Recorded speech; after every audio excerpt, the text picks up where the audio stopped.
I just want to start by clarifying that clear cooperation, let's back up, coming soon status and armless is a result of the clear cooperation policy that was instituted. So clear cooperation said that basically if a property is going to be marketed publicly in any way, shape, or form, that it had to be entered into MLS within 1 business day. A lot of people think 24 hours, but it's 1 business day. And it just has to be entered into MLS. And there has to be some kind of cooperating compensation offered, which in our armless rules basically is anything from $1 up, because the way the field works in the system. So that's the short version. From that, armless instituted this, or changed what used to be, you remember what the old status was, but it's coming soon now. And basically the only difference between coming soon and active for all practical purposes is the fact that it's not syndicated out to the third party, you know, the Zillows, the Realtor.com, those syndication sites. That IDX feed does not go out while it's in coming soon status. That's the only difference between active and coming soon.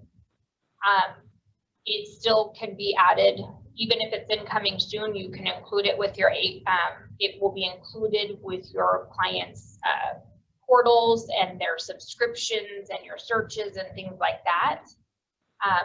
It doesn't change any of that. It just doesn't go out to those outside sites. It can be in there, I think you all know, up to 30 days, and then it goes automatically active.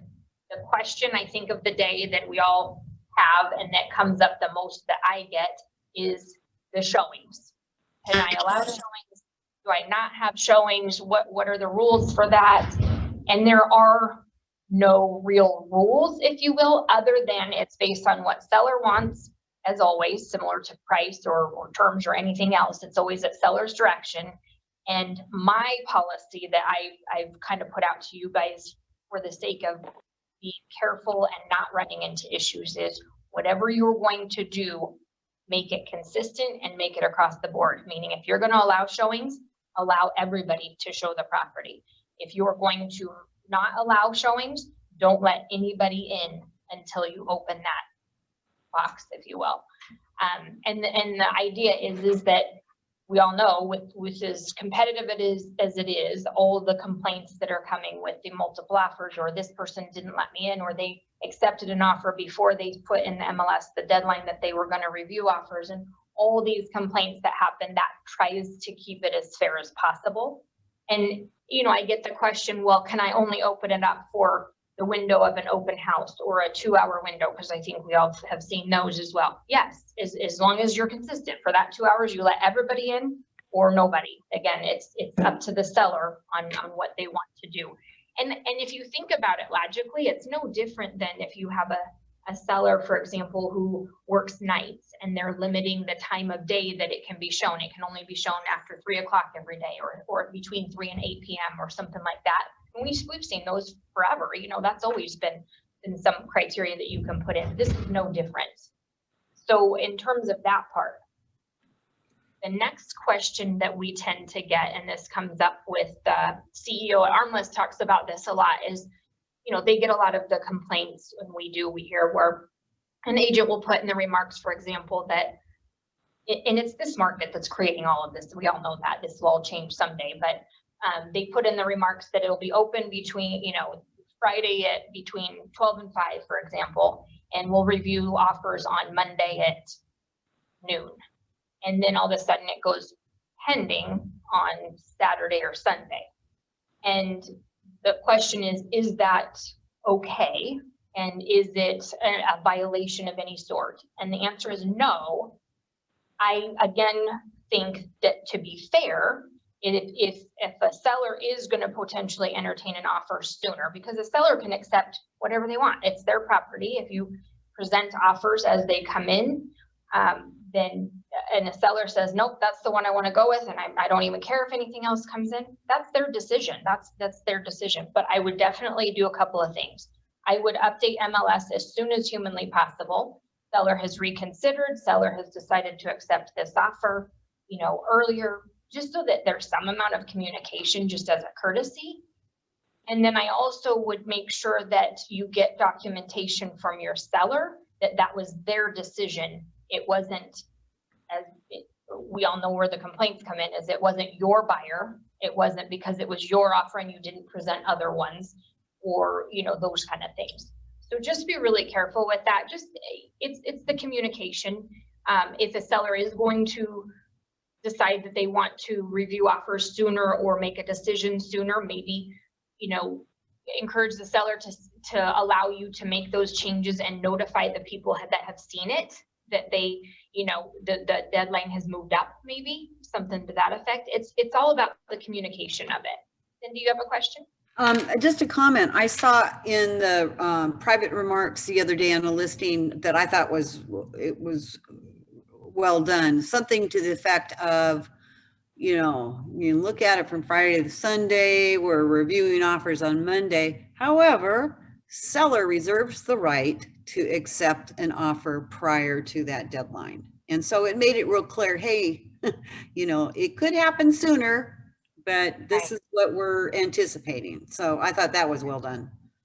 I agree. It's all about that communication, about setting the expectations, and if the expectations change, notifying everybody as soon as you can. And that alone is going to alleviate a lot of the complaints that I get, that the department is getting, the AAR is getting, the Armless is getting, because people are going, you know, when they're upset that they didn't get a property or they don't feel like they had a fair chance, they start just making those complaints everywhere. So with all of that, Armless has put out on their website, if you go right to armless.com, and I can share screen if you guys want to see it, but it's kind of a long thing. It has a lot of links, but right on their home screen, they have a new coming soon guide that has a lot of this information in there, and what's a violation, what's not. It has links to clear cooperation, to the FAQs, all of those things in one nice place right now. So I would just encourage you, if there's ever anything you're not sure, you know, exactly if the scenario comes up, you could always check there as well to see if there's any questions. But any particular questions or scenarios you want to talk about on any of this? Anything you guys are not clear about? You know, we've covered it a lot, and I feel like the people on this call are probably not the ones who have the most questions on this. But yeah, I mean, that's all of it, to be honest with you guys. I just constantly get that question, or can they do this? Can they do that? And in the end, it's whatever the seller wants and whatever they've instructed of their agent. On the listing side, I would just encourage you, make sure you're documenting that with your sellers. Make sure you do have it in writing that they're saying, cut off the offers, I want to accept this one, and document why, so that it's coming from them. You know, I heard someone say in a meeting last week that, you know, it was another broker, and I thought this was a great way to say it, is they said, you know, you're always letting the client make the decision. You're going to give them the information and let them decide. And they had a little saying with it. I'm going to have to think of it for a minute, but it was, I know what it was, is as an agent, we guide and we let them decide, and then document that. And that alone will help you in any part of your transaction, but particularly when you're reviewing these offers and it's competitive like it is.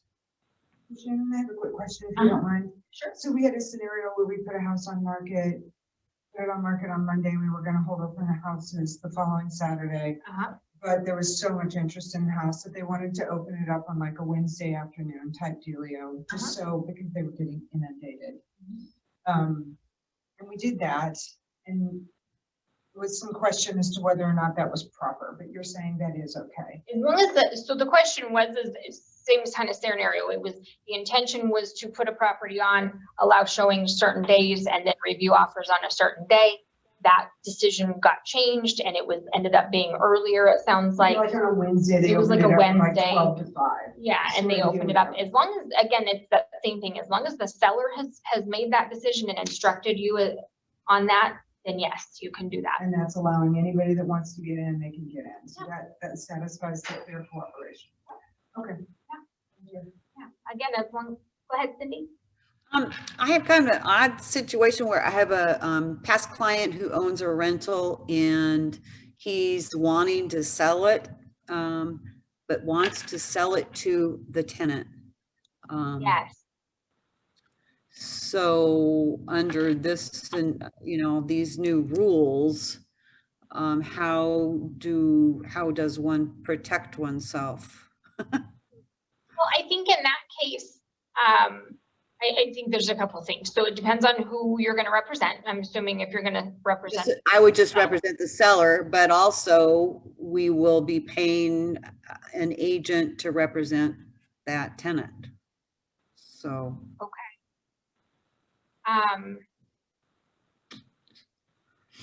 In the cases I've seen so that's a little different because in the cases I've seen most recently, usually either the agent's doing it as a dual, right, or they're, or the buyers and the tenant are unrepresented. I've seen that as well. If they're both represented and you're paying a cooperating broker, I think you can enter an MLS and take it pending right away. I mean, that is the case if you have an offer already. That way there is that cooperating agreement between you and the other, or us and the other broker. Otherwise you would need to do a separate agreement with that broker if you're not entering an MLS, because at that point you're really not marketing it publicly. The tenant's right agreement that's already essentially been made. There's no other public out there that's, it's been marketed to. Okay. Oops, your hand. Someone have a question? I do. What Cindy was just talking about, do we have a way of putting it in the MLS that just says sold, not marketed, or sold off market? That's a good idea. idea. But I feel like that would just raise more questions. I think, I mean. I just didn't know if the listing forms were in such a way where you could check a box that says it's not marketed or no, but okay. Cause I'm just curious, because in Washington state, you can actually input it in the MLS and say sold, not marketed, sold, not listed kind of thing. Yeah. Okay. To help. Yeah, with we don't have. Correct. Yeah. Yeah. Yeah. And then I had one other question, and going back to what you were talking about in terms of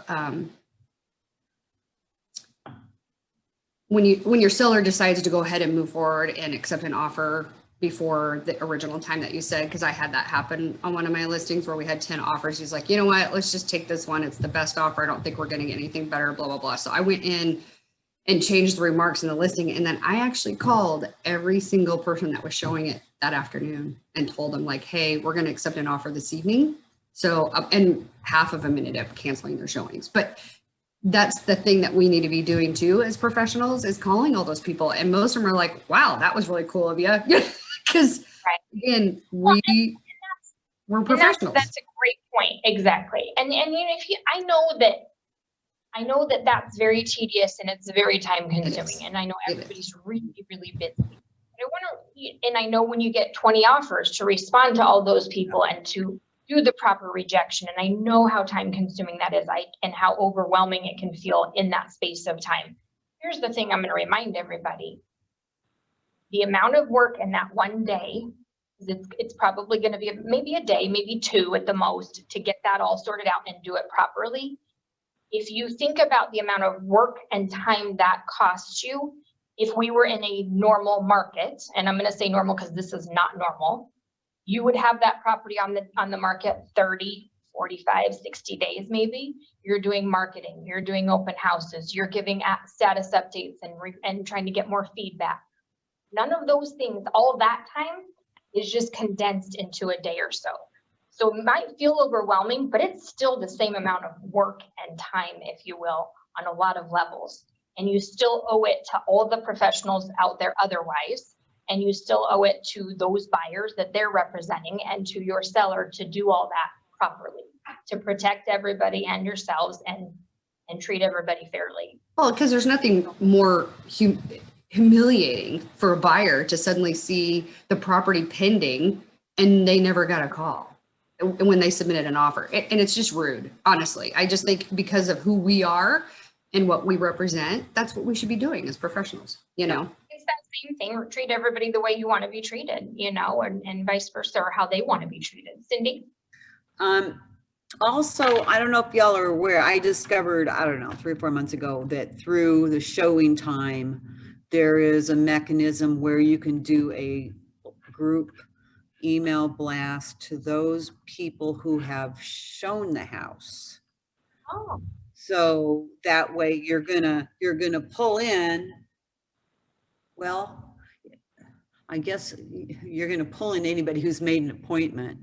I guess some people do write offers without making appointments and showing the house. But anyway, that's a good way of updating everybody in a easy, quick manner. good. I didn't realize that feature was in there, but that's a great tip for everybody. Because it does help, you know, again, make all of that work and keeping track Yeah, of I all don't of it. remember how I did it or where I found it, but it's in there, and yeah. That's a great tool that you can use. We used to use that tool whenever we had a price adjustment, right? So, and I think it's great that you brought that up because I kind of forgot that's an easy way to go back and let everybody know. Christine was talking earlier about a couple of weeks ago, we changed a listing kind of midstream. We had a plan, and the seller and my co-listing agent decided to go ahead and change it. If you do make a change like that, we want to make sure that everything changes, right? Like you remove all the verbiage from MLS stating that you're going to be looking at offers on Monday. You're still not going to have showings until Saturday and Sunday.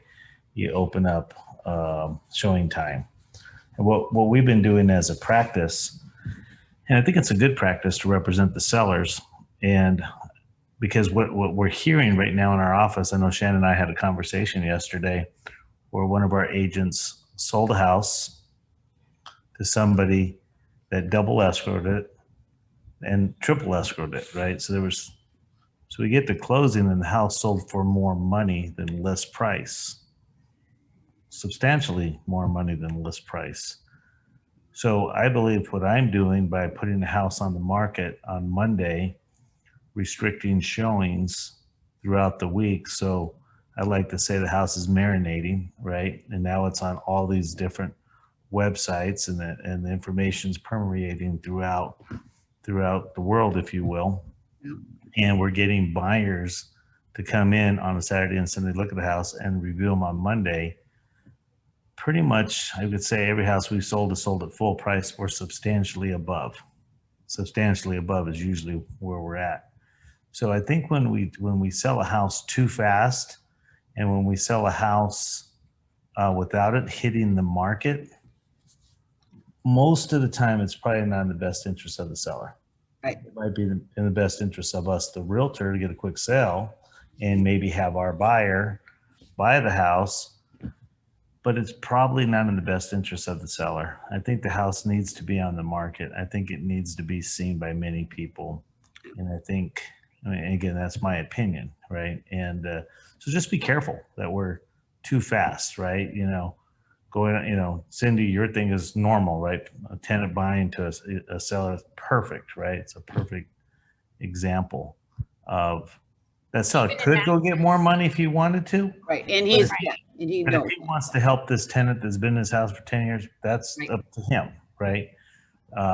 So, you know, we have a responsibility to do what the seller wants to do, not necessarily what we want to do. We got to keep that in mind, because most of the complaints I think Shannon's desk gets is when we move too fast, right? And it is a busy, crazy world right now. I don't know if you want to add anything to that, but yeah. I do, and it comes down to that same thing, to guide and let them decide.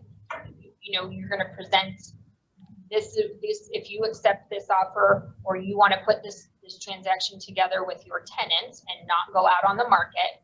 Here's what I'm seeing in the market. Here's what I think you could do otherwise or could potentially get. here are the risks in doing that. I mean, here are all the sides of it, and you lay that out for them and let them decide and let them in writing tell you, here's how I want to move forward. And in every scenario, that's true.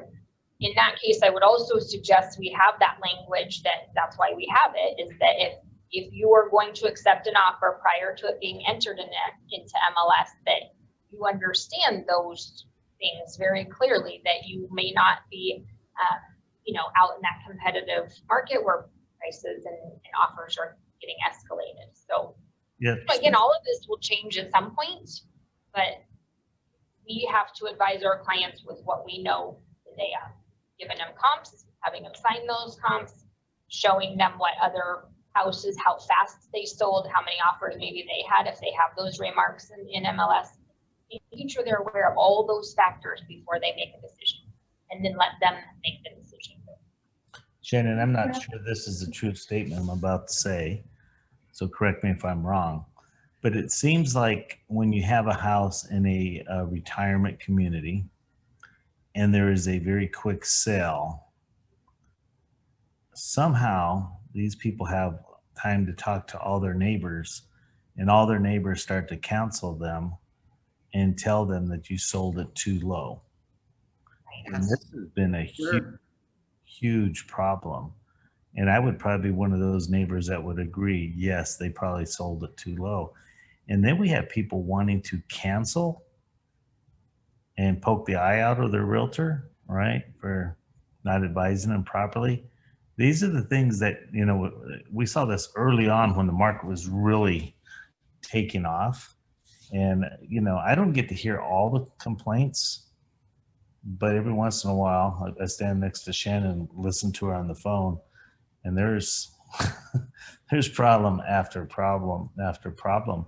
And, everybody on the call, probably doesn't need to hear this. It's the people that are not on the call. But, guys, we're professionals. We're held to a high level, and we're making some mistakes. Matter of fact, I keep telling Shannon, I go, but we're the good agents. What about the agents outside of RE/MAX professionals that are not as professional? But we're having a lot of challenges, guys. And it's because I guess we're just busy and we're skipping very simple processes, right? Very simple. I think sometimes our clients are, they're pushing us on things that we know in our gut is maybe not the best move. And then instead of slowing them down and presenting the information the same, we're just taking that from them and moving with it instead of slowing down and guiding them to have them make a more rational decision potentially. And to be honest with you guys, we are, to bring up what Nate brought up on that transaction that came about, I've seen this a couple times this week, and it's a big concern. And what we're seeing is that these wholesalers and investors are very savvy, and they are not licensed, so they're not held to the same standards that we are. But they also do a lot of transactions, so they're savvy enough, but they're not held to the same rules we are.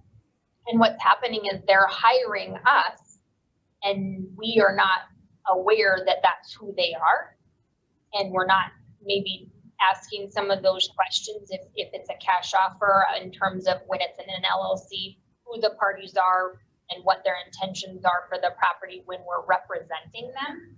And in the case Nate just mentioned, here's the scenario.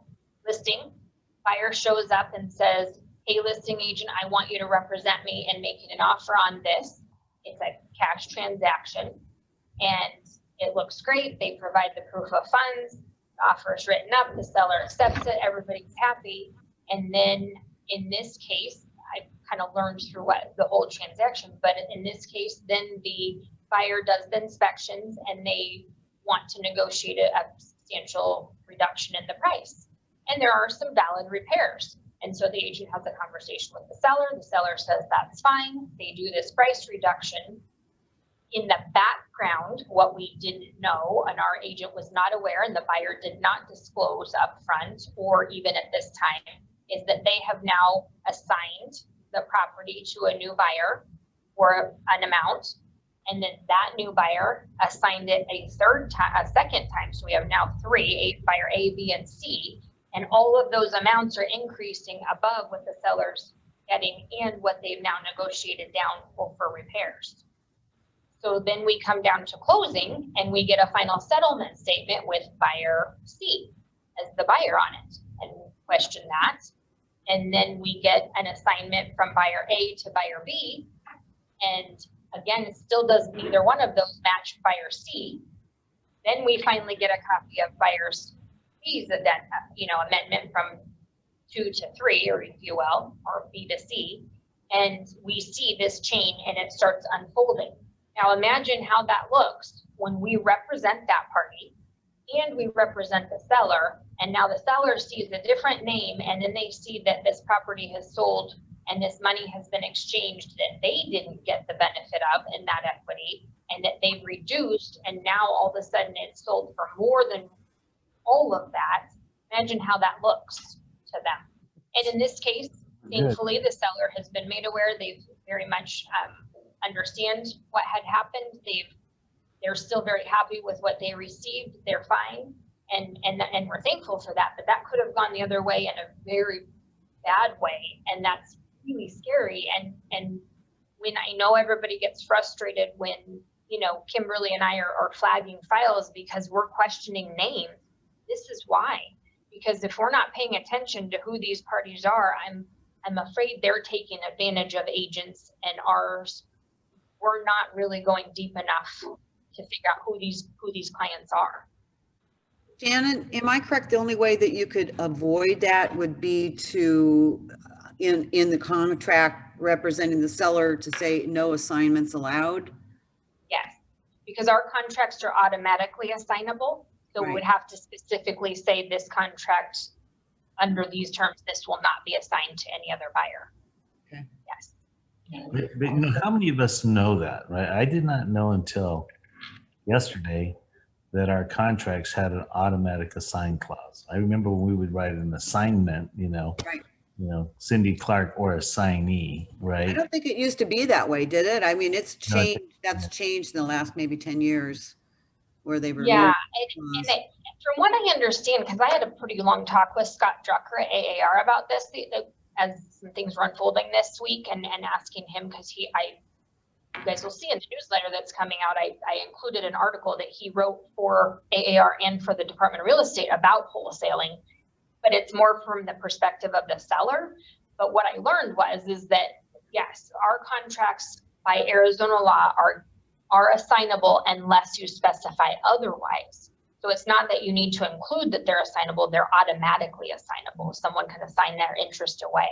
And keep in mind, here's the things that become muddy with all of this. Think about, so we represent buyer A, but now buyer B is the one who's actually buying the property, or C in this other case. So let's say just buyer B. We still only represent buyer A. So from a representation standpoint, that gets a little crazy. Now buyer A is still obligated to the original terms of the contract, but again, do they know that? Are they understanding that? These are all things that we have to have conversations about. And does seller understand all of these things that are happening and why these names might change? And we used to be able to rely, I feel like, on title companies to kind of flag us or notify us when these kind of changes were made. And really, they're about protecting themselves, is what I'm finding, is that they're having these affidavits signed that say, buyer A or B, you are who you are, and you're authorizing us to make these changes.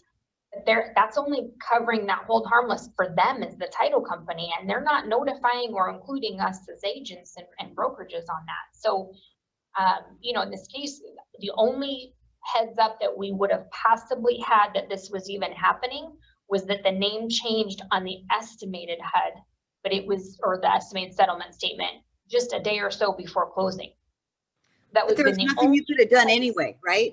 I mean, not really, no. It's But done. at least then we could have been disclosing properly to the seller, Okay. because we would have known the buyer had changed, and at least that would have been an indication to the seller. And then again, having that conversation with the seller that I don't know what their agreement is they may have sold it for more, and they may be, you know, but because we owe that duty of disclosure and honesty. Yeah.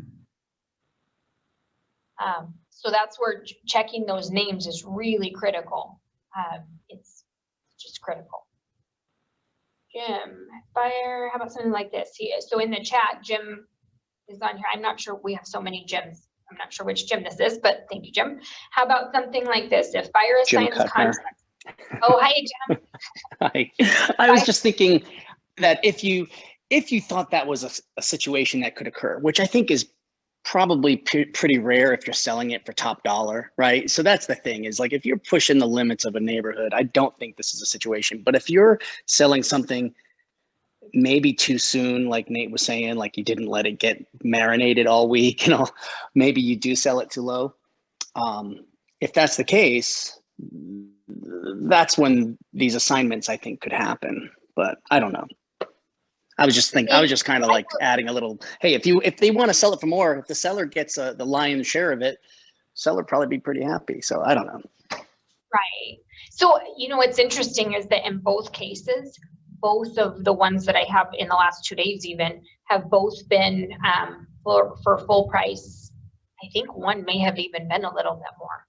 It is the interesting piece. They're getting very aggressive. I think similar to, you know, maybe some of the institutional buyers or the zoo, the iBuyers, those kind of things, they come back during that inspection period, and that's where they're, you know, threatening the cancellation or reduce the price. And that's where they're maybe trying to get that figure down to be more, you know, wholesale pricing, if you will.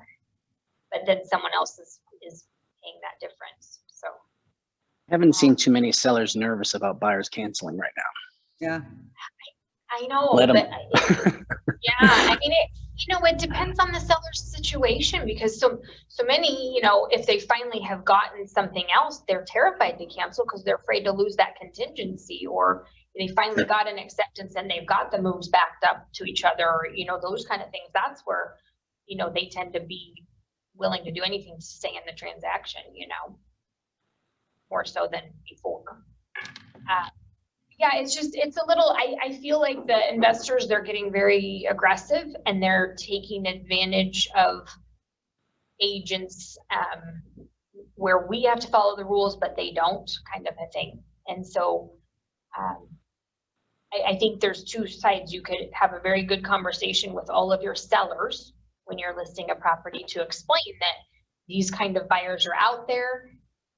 We often may or may not know if those things are happening because it is a separate contract, that just to make them aware, so that at least if that were to happen and we weren't aware and they saw it or found out about it somehow, you know, otherwise, then they would know we had at least given them that heads up that it's a possibility.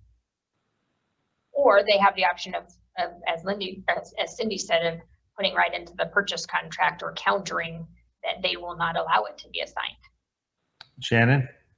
Yeah. I think the rest of the story is in the situation that happened, the agent didn't even know, right? So we go to close, we can't close out the file because all of a sudden there's an assignment that the agent didn't know about. So we need that contract, right? Right. And then there was the assignment of the other assignment that the agent didn't know about. And when we call them out on that, you know, they get frustrated. They would just want to get paid, right? And we can't pay them until we have all the documentation of the contract. So, you know, just think about that. I was blown away yesterday in the car ride with Shannon yesterday, having this conversation that 2 transactions happened without us even knowing it. And the only way we found out is when the check came in with the final closing statement with the wrong name. So, you know, we got to think outside the box that, you know, sometimes the deal doesn't end when we think it's ending. It's got some legs to it, you know. And that's why I say, I know everybody gets frustrated when we flag files or we question, and we have been going deeper on the names, but this is why. Because this kind of stuff can happen. And when the department comes in and audits, we've talked about this a million times, but when a department comes and looks at our files, I've been through 3 audits. There are some very basic things that they look at first. They look at the contract, they look at the names, the earnest money and the money, and they look at the dates. And then they look, of course, and all of those things are because then they want to see that the brokers reviewed it within so many days, that the earnest money was deposited as according to the contract, and for the right amounts and the right amount of days and that sort of thing, because they want to see it pretty quick, immediate. And then they also they look at the final settlement. And all of those things have to match. The names have to match, the money has to match. And if they don't match, they want then, show me the addendum where that got changed, or show me the chain in this. And we have to have that documented in our files. Those are very basic things. And as realtors, that's going back to day one real estate, to be honest. I don't know who our buyer and seller are. That should be pretty simple. And who's signing, and do they have the authority? And those are pretty simple things, but because of so many people putting things in LLCs and trusts and all these things, this chain is getting more and more difficult to figure out who is authorized to sign and who is getting things at close. And again, where we used to be able to rely on title a little more for that, they're more about protecting themselves in a lot of these cases than notifying us. We have to be checking those prelims, and we have to pay attention to the names on the estimated settlements that they're sending over. We're not just paying attention to the figures and the address. We're looking at names too, are very important. There's a lot of, we've had, I think, more title, and I call them title challenges based on names in the last couple of months, 6 months, than I've ever remember seeing in my years. We've had things where title companies have gotten more strict on things like where maybe a seller bought that property from a family member, and they just did a transaction between them. They didn't use agents, they didn't do title insurance, they just did a warranty deed and exchanged funds and maybe whatever little contract they did between them. Well, what's happening is now they go to sell, and that transaction the title companies will not insure that because that previous chain wasn't insured between the two. I've seen that 2 or 3 times. That's nuts, isn't it? That is nuts. What is title insurance for? That's their job, right? Go back and search that. That's nuts. Right.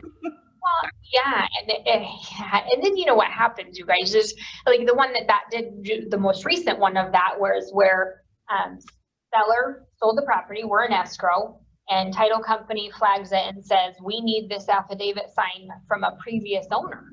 We're thinking, why would you need that? Well, it was because it was, I think in this case, it was a boyfriend, girlfriend. She sold it to him. He's now our seller. They did it by a warranty deed, like normal. They had it recorded. It was done, but it wasn't, that transaction wasn't title insured from one to the other. And so they wanted her to sign an affidavit. Well, of course, now I'll sign that, but I want so much money for that. I want this, and she became very difficult to this ex-girlfriend because now they're not together. You can imagine these scenarios all happen. And now we can't get it, and title companies saying we won't insure it. Where's our seller left in this? So it becomes very difficult. And a similar one that we're seeing is, and I've actually seen one of these contracts now, and I didn't know this what it was until I heard this last week. If you have a seller who has ever signed a previous contract that didn't close, we need to check into that very carefully, because here's what's happening. These investors are going to sellers, and they are representing, that they're going to buy this property, just like, the iBuyers and the Open Doors and all these companies. And they do this 1 or 2 page contract that's very basic. It has the names, the amounts, and the close date, but it has nothing about the remedies if it doesn't close, nothing about all that. Close date it's cash, of course, it's always cash. So seller thinks it's great, they're getting top dollar, they don't have to pay an agent, they think this is the greatest thing ever, and then it never closes. And here's what happens. that buyer investor is going and recording that contract. And then when the seller thinks that that contract is canceled because it never closed, because they don't understand some of this, they go in a year later or 6 months later, want to sell again, and they hire an agent, and then we sell the property, or an agent sells the property, and we're in escrow, and title comes up with a cloud on title because there's this recorded contract, which, to be honest with you guys, I didn't even know you could do that or what that would create. I mean, I knew you didn't have to record deeds. I know all those things. I didn't realize you could record a contract. Well, in order to clear that, of course, what does investor say? $10,000, $5,000, whatever this figure is. Now, what's the seller's choice at that point? Am I going to hire an attorney to fight that to get it cleared and spend probably that same amount of money, which is I'm sure what these guys are banking on, or am I just going to pay this guy to go away because I've got a buyer right now who wants to buy this house and I'm getting more money and it's worth it, and they're getting away with this because in order to make them go away otherwise it costs the seller a whole lot more money and or a whole lot more time.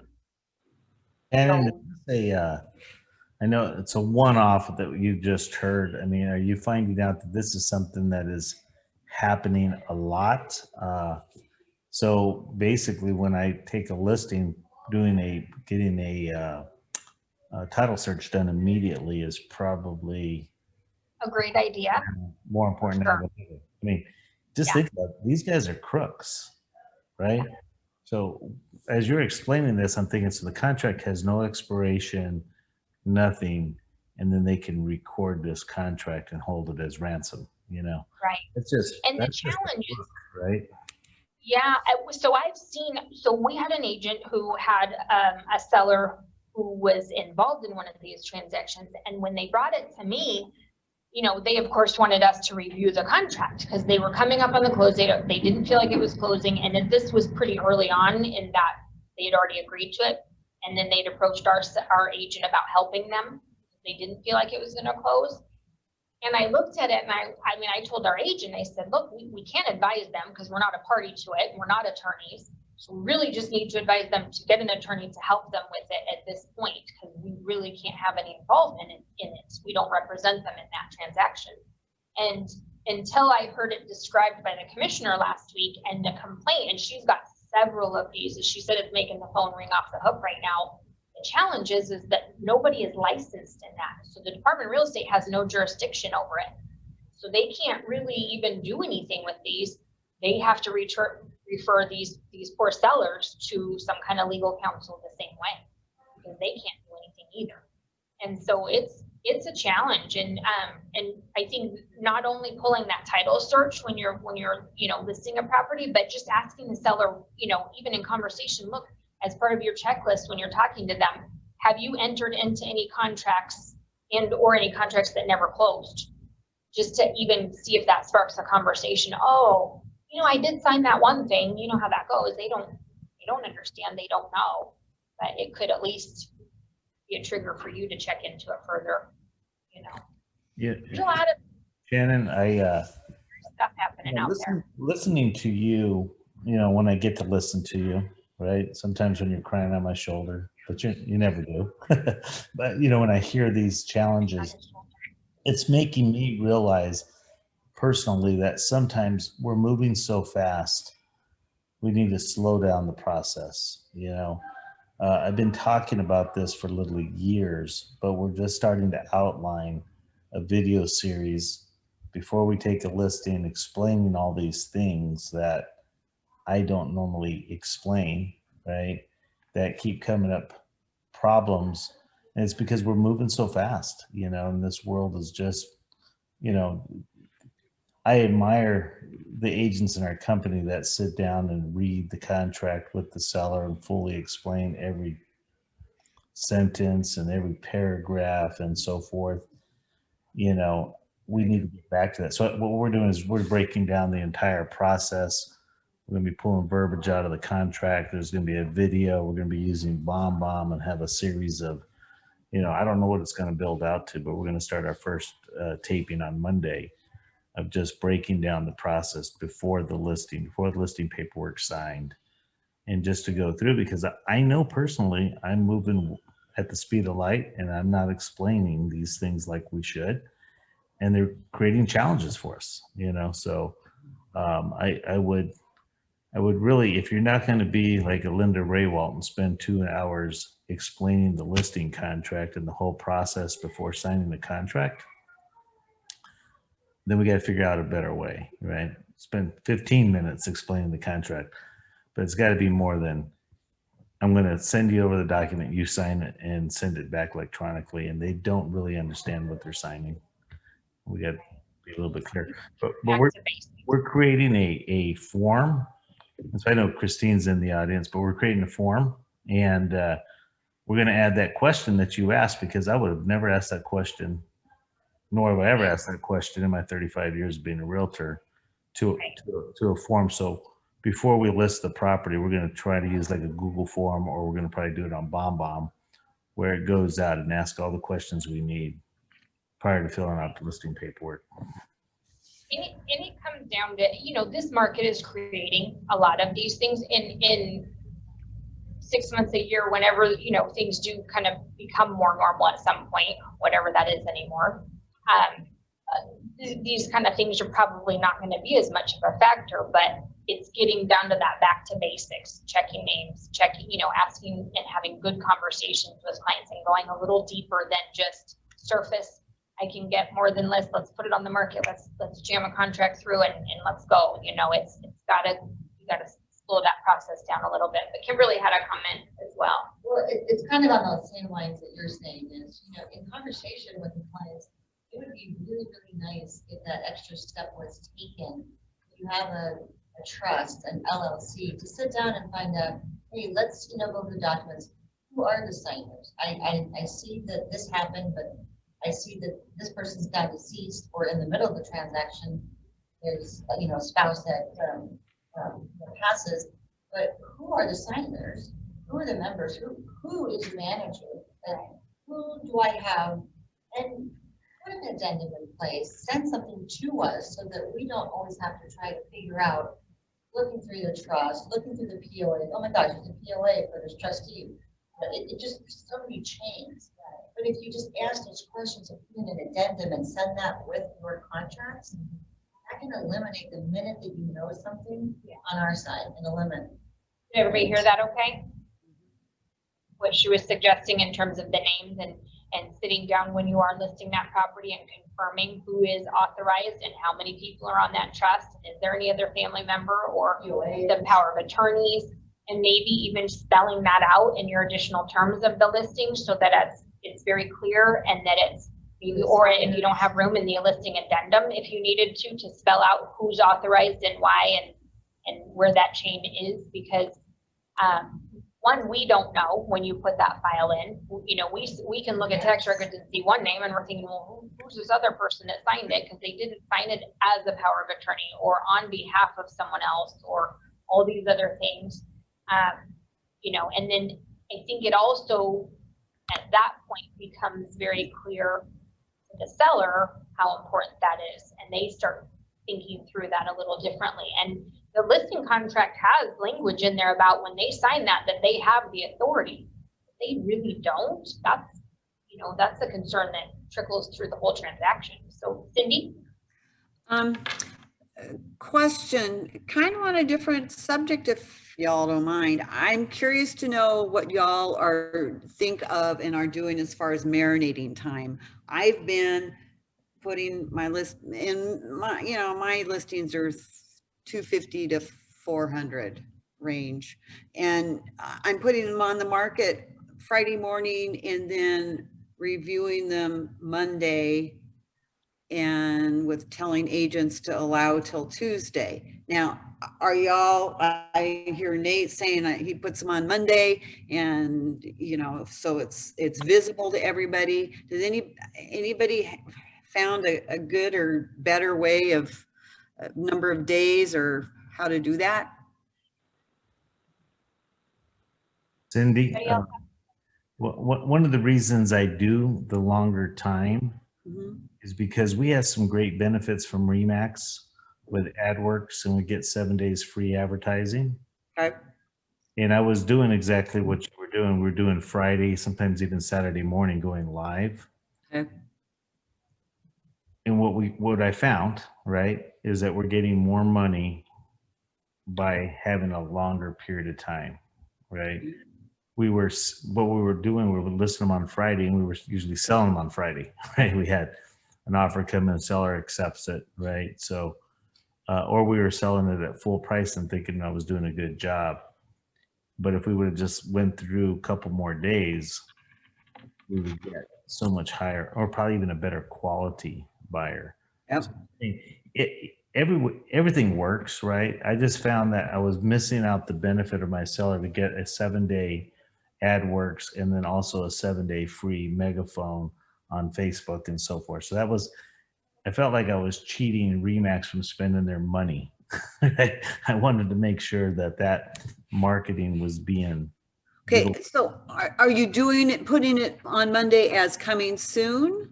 No, because coming soon doesn't work. Okay. We put it as active. Okay, And we restrict all showings and showing time. okay, until like the following Friday, or I Yeah. see. Okay, Now, it's the coming up. We don't go another week. We usually go, in a perfect world, Monday active for sale on Saturday, Sunday.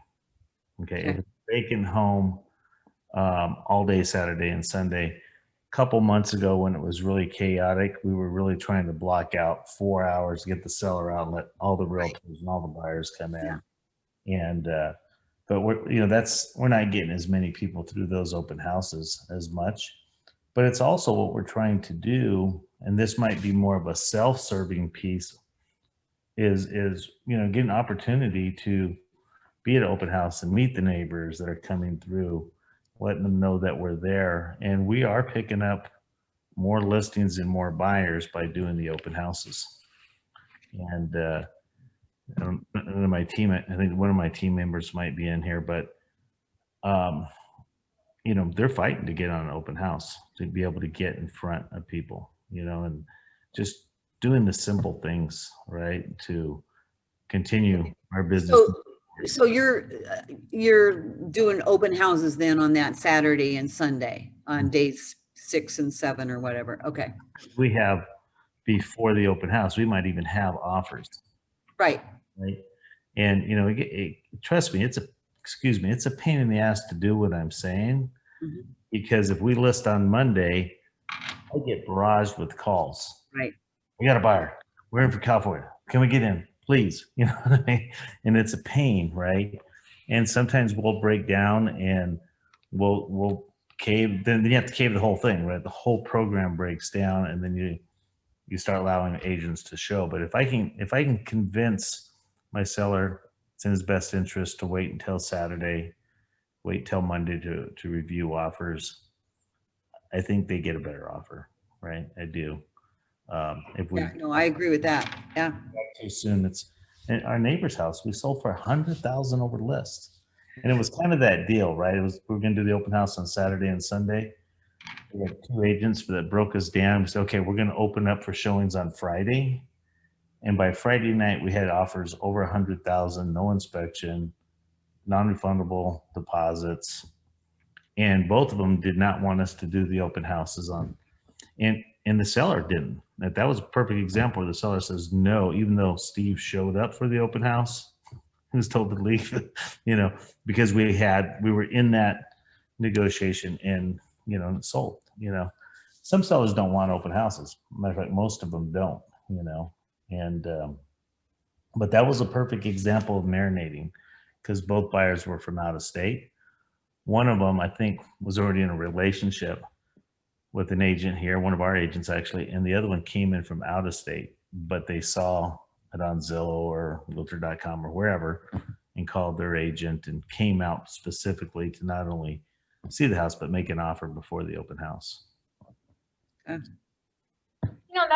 a good point too, is that doing that, you had potentially a buyer who, that shows a lot of motivation if they're coming from out of state, and it gives them the opportunity to get there. Of course, if if they didn't get it accepted, of course, they're going to be a little grumpier potentially because they have made that effort, but it does give them the opportunity, to come in from somewhere else potentially. Where you may not be able to get that buyer. And Maybe we they want are them able to have qualify. seen the home. That's always, to me, that's always Exactly. optimum. Yeah. Yeah, and we've closed more houses ever this year with sight unseen buyers. I mean, I actually did one myself in Arrowhead Lakes. I never met the guy, never saw it. And kind of just did one with you, Cindy. Yep. Virtual, but it's quite interesting that buyers will make that decision. And that house was like 550 or something, sight unseen. At the final walkthrough, he came in. I was sweating, right? Thinking he was gonna renegotiate, was not gonna be satisfied with the house. And, I was gonna have to play that game. But, he came in, was happy, we closed the next day, and, knock on wood. And use that language. We have that language in there too on those additional clauses that, they're taking that responsibility of accepting what they've received for virtual communication or videos or tours or whatever, and make those decisions without seeing it in person. Hey, Shan, Hey. I'm sorry. I know we have the clauses. Are they in SkySlope as well? In the contract portion? Not in the SkySlope forms. They're in the working docs. Okay. We have a sample of all them in the working docs. In there because I don't know if I digressed or advanced to using SkySlope to do my contracts now. Yeah. Not that I'm aware of, but they've been making some improvements. I haven't seen that come across I know it was on their list because I really kind of threw a little bit of a fit about it when they came out with the program. So I know it was on the list to do, but I haven't seen it come out yet. Under working docs. Yeah, working docs in SkySlope is where we have all the miscellaneous forms, commission forms. Right, okay. Yeah. Yeah, there's a folder in there for miscellaneous reference, and it's got things like that has where we have the sample clauses. It has the form for how someone does need to sign if they're a trustee or a guardian or a personal representative or member of an LLC. It has all of those kind of sample reference things in there, so that makes it hopefully pretty easy for you guys. I think Jim was making a comment. Oh yeah, Nate, I was wondering, what are you trying to get on earnest money on a sight unseen offer? I mean, obviously you want to make it like stiff, but what do you think's reasonably? Well, back in the old days, Jim, if we got 1%, I was thrilled. But now we're going after as much as possible. Right. It depends on how motivated. I'll just go personally. In Flagstaff, it is even more aggressive than here. So Sure. I personally put $100,000 up earnest, right? Right. You know what I mean? To be noticed. And Yeah. And then I got countered back that they wanted 10,000 of that non-refundable immediately. In the hype of things, I agreed, right? Yeah. And then I canceled the contract, right? And then I was able to get the other 10,000 back just by influence and whatever. I didn't have to say, but I just actually. So the more the better. It'll keep people more tied to the transaction. So on a 50, let's say on a 500,000 or under house, what I like to get is at least what the down payment is. So if it's an FHA buyer, getting at least all the funds that the FHA buyer would need to bring to closing. Okay. That makes sense. Yeah. You know what I mean?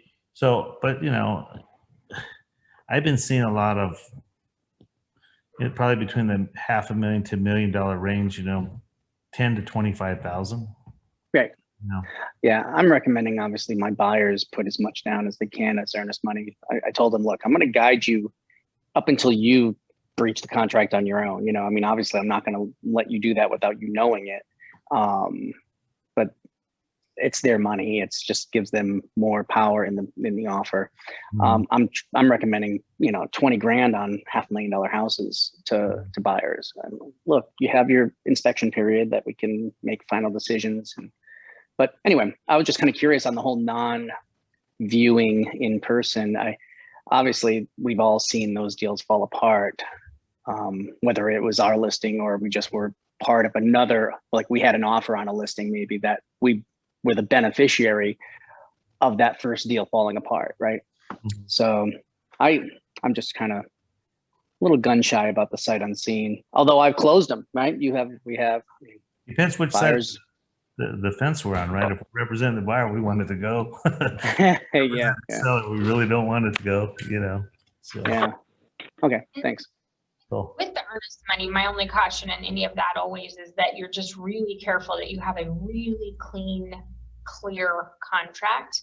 Because if you get into those ranges, you're 10,000 plus in earnest money, if there is ever a dispute, that one's going to get uglier faster than any other because something was interpreted differently in the terms. So just make sure you have a very clear contract in those cases. If you have additional terms in there, make sure everybody is crystal clear what they mean, what the deadlines are, who's responsible, what happens to the earnest money, because if anything goes sideways, those are the ones that really get ugly. So Cindy? I'm going to change the subject again, if that's okay. It's kind of along the line with multiple offers. I keep coming across this clause in the listing agreement and I cross out part of it, but it's line 154, which has to do with offers. Broker is or is not authorized to disclose the existence of offers, comma, which includes the sales price and terms of sale or rent price, blah, blah, blah. Now I cross out which includes the sales price in terms of sale, because I also have my seller sign something that says, I'm not going to be disclosing terms of competing offers to people. So I don't understand why the hell that was even put into our listing agreement. Because the intention, as I understand it, is because it could be used as a negotiating tool. It does, in my opinion, create more challenges than if someone was just more generic. I have 5 offers, or, here's my deadline, the basic information. As soon as the numbers start in terms of how much start getting included, that's when I tend to see or get calls because someone's mad, or it really wasn't that, or they just said it and they weren't honest and there's a question, and now everybody's really, how honest were they being, and were they just trying to get mine accepted? And I think the thing we all have to remember, and so many times when I really dig into those scenarios, it was an evolving situation. So what was said at the beginning was true at that moment. 2 hours later, it could have been wrong. But again, it changes, and it's an evolving and fluid until it's signed. So I agree with you, Cindy, that I think the existence of offers maybe is a good way to go, because I think that is a negotiating tool, but not necessarily where a buyer needs to be. Because the other argument is well, you told agent A that what they needed to get it done, you didn't give me that same information to agent B, and I didn't have the same opportunity to come in at that. Or those are the things that start getting a little bit, you have to be very fair and very consistent in whatever you do there. So, and document. If the seller says, tell buyer or agent A that it's this, make sure you get that in writing, because that's a seller instruction. They've instructed you to do that in the negotiations. Again, you guide them, let them decide. I think that's just, again, one of those same scenarios that's so important. Cindy, on the house I bought in Flag, the second one I bought, the agent representing the seller sent me all the contracts I was competing against. Look at that. Look at everybody's heads. Really? Wow. Okay. That So how'd that work out? Oh, I won. Okay. but it cost me a lot of money. So, you know, kind of that box that you're checking, you check A or B, right? Right. When you check and you're allowed to tell the other agent what the offer is, Uh-huh. what happens is exactly what Shannon says. Well, we got a full price offer at $7.95, but we're not accepting offers until Monday. Okay, thanks. And it's $8.25 comes in. Right. And the next guy calls and says, we got offers, I'll get two. Well, what's your highest one? Well, I got $8.25. Oh, okay. Then I got $8.50 coming in, right? That house sold for $95,000 over list price. You know, You know what I mean? I tell those agents, just give it your best shot, because I think they're the ultimate best offer is gonna come Well, in with them not knowing what's already on the table. But here's the deal. No. I know that because we negotiated with you and you were very strong about that. And I appreciate that. But I guarantee you that house would have never went for 95,000 over list price. There's no way. And the buyers waived the inspection, waived the appraisal. I mean, they're a lame duck out there, right? I'm not representing them. Yeah, no, So my seller's going to close and put, you know, more money in their pocket and probably has a better buyer. Now, we don't always accept the highest, right. right? But I don't like doing that, and I don't like it being done to me. But you know, I kind of want to know, representing the buyer, what does it take for my buyer to win? And I've done that high. What normally happens? Okay, thank you, Cindy. Here's my highest number, Mhm. right? And then it sells for a little bit higher, and then we find out it's so high. My seller says, "I would have paid that." You know what I mean? Their highest is not always their highest, right? You know. I can tell you the last two houses I closed on, the winning offer was substantially higher than the others I had on the table. And had I done what you're talking about, the seller would have lost out on probably $20,000 to $50,000. Yeah. I think So- you play the card where you play it, right? And to be honest with you, because I think I don't do that on every transaction. Okay. I had a deal where one of the buyers just kept bidding against himself for no reason. Right, 3 times. But he ended up paying $30,000, $40,000 more than he needed to. right. Yep. So, yeah. Okay. One question I get regarding that is whether or not you can provide those contract documents like Nate mentioned, in terms of where that agent actually sent them. You know, I get a question about that a lot of times. Again, when we represent a seller and they authorize us to do that, or they instruct us to do that, we're looking out for their best interest. We do that, and we can do that. It's not a confidentiality type of thing. Now, if there was some personal information in terms of, you know, a buyer's, you know, I don't know what they would include, I've never seen it, but say a social Like the security proof of number, for funds. example. If you know, in proof the of offer, you funds want wasn't that part of that, somebody. that could be, Right. that I could be would the say you problem. want to probably, redact anything that might be considered that way, but yeah, you can absolutely, when you're representing the seller, you're looking out for their best interests, you know.